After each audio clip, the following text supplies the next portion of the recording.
ఒక్కడే 5 బర్గర్‌లు తిన్నాడు. వీకెండ్ కదా! ఫ్యామిలీ అంతా కలిసి మాల్‌కెళ్ళిపోయాం. చూసారా అన్నయ్య కూడా చిన్న పిల్లల ట్రైన్‌కి ఎలా బాయ్ చెప్తున్నాడో.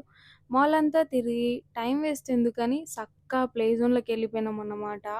అక్కడికి వెళ్ళగానే ఆ lights, sounds full mood change అయిపోయిందనుకోండి. మా బుడ్డోళ్ళిద్దరూ కిడ్ జోన్‌లో ఫుల్‌గా ఎంజాయ్ చేశారు. ఫ్యామిలీతో ఇలా చిన్న చిన్న మూమెంట్స్ చాలా మెమరబుల్ కదా! ఇక్కడ చూడండి మా బుడ్డది ఎంత పిలిచినా కూడా పలకకుండా సూపర్ సూపర్ అంటూనే ఉరుకుతూ, జారుతూ ఇదే నాన్ స్టాప్ రిపీటెడ్‌గా 20 మినిట్స్ ఆడుకున్నారు.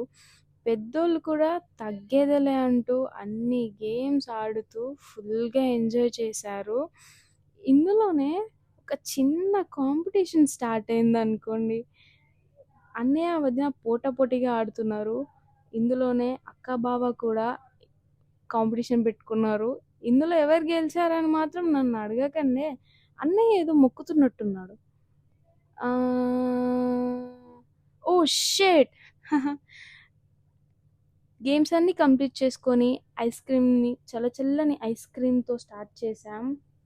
అందరికీ గేమ్స్ అన్నీ ఆడేసరికి ఆకలి డబుల్ అయిపోయింది. ఇలా బర్గర్స్ ఆర్డర్ ఇచ్చి, ఆ బర్గర్స్ రాగానే అందరం కుమ్మేసామనుకోండి.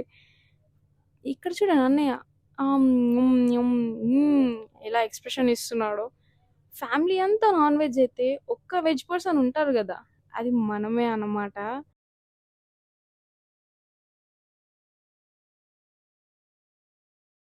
ఆ 5 బర్గర్స్ మా అన్నయ్య తిన్నాడంట.